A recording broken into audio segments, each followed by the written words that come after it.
Sparking Zero has a huge problem right now. There is a bug that is completely breaking the game as I am making this video. People have been complaining non-stop to get this fixed, and all we've gotten so far is complete radio silence. But before I get into this absolutely game-breaking problem, I have to ask you to hit that like button and subscribe for more content just like this. The Dragon Ball community has to be, if not one of, the biggest anime communities in the world. And as of 2022, 73 million copies of Dragon Ball games have been sold worldwide. That's 14 million for Xenoverse, 8 million for Fighter Z, 4.5 million for Kakarot, and 300 million for Dokkan Battle. Dokkan Battle being a free mobile game and widely accessible to the masses, that number shouldn't be too surprising. But the other games being console and PC exclusive, having sold that many copies is absolutely astonishing. While I looked hard to find the copies of Sparking Zero sold to the date I'm recording this, I could only find the number of sales on release day. And this fact isn't necessarily a secret. It's widely known in the community that Sparking Zero sold a staggering 3 million copies in just the first 24 hours.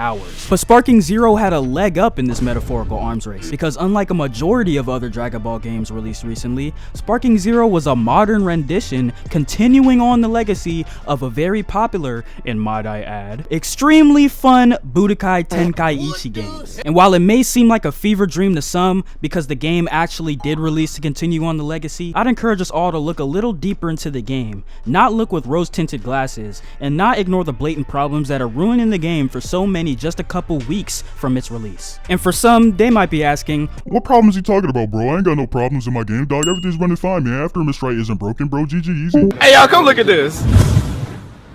And to you, I would say, communication error.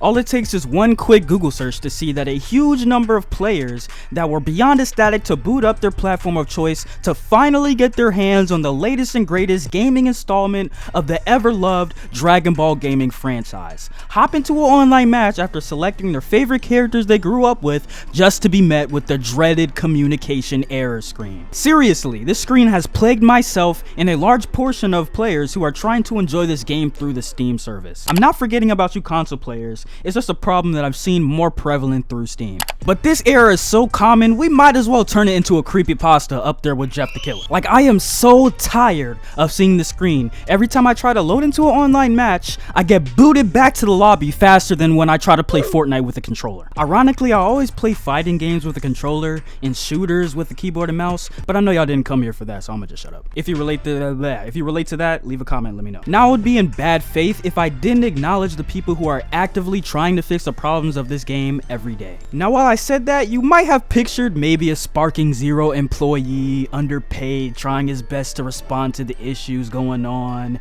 going on message boards, forums, etc. Doing what a dev should do to try to satisfy the disgruntled player base. But oh no, my friend, my dearest friend, you would be wrong! It's actually the players themselves who are pioneering any methods to try to fix the horrendous connection problems. Now, I've been all up and down the message boards and the forums, looking at people trying to fix this problem since the game came out. Now, luckily, I think there are some absolute legends in the community that may have found a cause behind all of this. Now, take everything I'm about to say with a grain of salt, because I don't think anyone knows for sure the cause of these connection issues, but I do think they're onto something. After reading those forums, I think we have finally concluded that, drumroll please, it's a compatibility issue. Obviously, cross-platform hasn't been added into the game yet, but who knew this meant cross-platform between versions of software? To give you the layman's terms, let's say someone just freshly installed the game through Steam onto their Windows machine. The version of this player's Windows is Windows 10 22H2. This is the most recent version of Windows 10. Keep this in mind because this will be important later. Now, let's say another player does the same exact thing, goes to Steam, downloads Sparking Zero onto their Windows machine, but instead of Windows 10 22H2, this player is playing on Windows 11. It doesn't matter if it's Windows 11 22H2, Windows 11 21H2,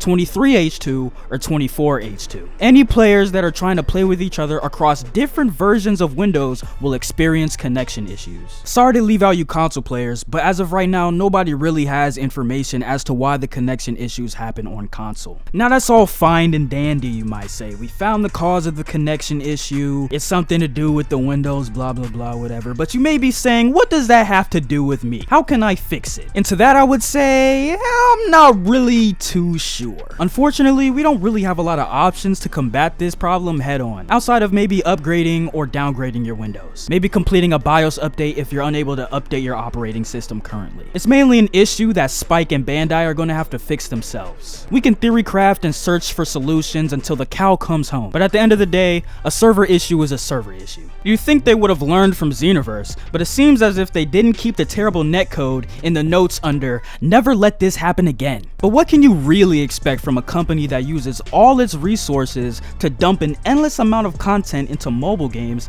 that only children, YouTubers that have spent way too much money on the game, play when they have nothing better to do, or when they're bored waiting on a bus or something, instead of actually making an effort in maintaining, improving, and making quality console and PC games? And I'm not saying this just out of spite of AAA companies, even though that's a part of it. I doubt anybody would recognize me, but I was once an anime gaming YouTuber. I went by the name of Exotics. I made a bunch of videos on Xenoverse 2 and Shinobi Striker when I was still in middle school. My channel had grown quite a bit, maybe had gotten 1,000 or so subscribers, and I was truly thinking of making YouTube as a serious career path while I was still in middle school. Long story short, my channel had gotten compromised. Someone started uploading YouTube videos of Call of Duty hacking and whatever, trying to sell mod menus and scripts using my YouTube account. This resulted in my account getting banned almost immediately and completely removed from the platform. Shortly after that, I quickly switched to making music, as that was what I was truly passionate about. And to this day, this is what I still do. The point of me saying all this is to show that I truly do care about Bandai. I care about Spike. They published most of my favorite games ever made to this day. It's just sad to see where the gaming community is going today out of lack of support and greedy corner cutting. Not just anime games, gaming in general. I've watched a lot of reviews of Dragon Ball Sparking Zero. Some good, some questionable. But the overwhelming common consensus is that this game came out the oven way too early. It feels very unfinished in a lot of aspects. The customization is lackluster, the moves aren't balanced, the move sets are equally as unbalanced, the connection obviously, the UI is kinda weird. The way they did the story mode was interesting, but I hate having to spam the skip button every time I try to play a new stage. The lock-on mechanic is nothing short of straight up annoying. And on top of that, Bardock can't even go Super Saiyan. There are a lot of things obviously that I'm pretty sure we would all like to see this game do better. But we really don't have a choice outside of sitting back and hoping for the best. At least they sort of acknowledge some of the issues on Twitter. That post right there is a lot of people's only hope in this game. Some people would probably say, calm down, it's not that serious. They'll probably fix it soon. But I think those individuals are wildly underestimating the impact that issues like these could have on long-term player base. While it's easy to look at concurrent player count and think that the game is on the right track, not responding to community feedback, prioritizing console over PC, and ignoring even minor problems could have catastrophic consequences in the lifespan of this game. But like I stated earlier, we as a player base don't really have any say in the matter, unless we all just complain our way to the moon. Maybe then we might have a chance at Spike's Chunsoft listening to us. I just find it absolutely hilarious how Spike can knock it out the park with single player games, but when it comes to online multiplayer games, there's always netcode issues. If you ask me, I think they should stick to making Danganronpa games. The story in those games are like no other I've ever seen before, and it's important after all that we capitalize on our strong suits, right? I'm not sure about all of you, but me personally, I'm just tired of every AAA title that Bandai glues their name onto having connection problems. We can all only hope that Sparking Zero has a miraculous recovery, because right now, to me at least, it's not looking so good. The community is more toxic than Xenoverse 2 community was. A lot of people don't even have the chance to be toxic because the game's online is barely working. But that's really all I have to say right now about the connection issue. I hope you all enjoyed the video. If you have some topics you'd like me to cover, don't be scared to shoot me a comment. I'll be responding to every single one of those. Make sure to check out my music if you have the chance, and head over to my Instagram if you'd like to get more personal and see what I'm up to on a daily basis. Let's hope this game doesn't fall straight on its face, and I guess I'll be seeing y'all in the next one.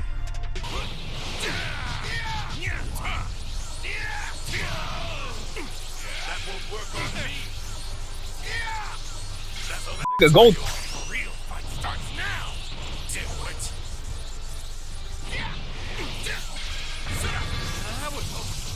Bro, what is this game doing? Like, I can't move. I can't move.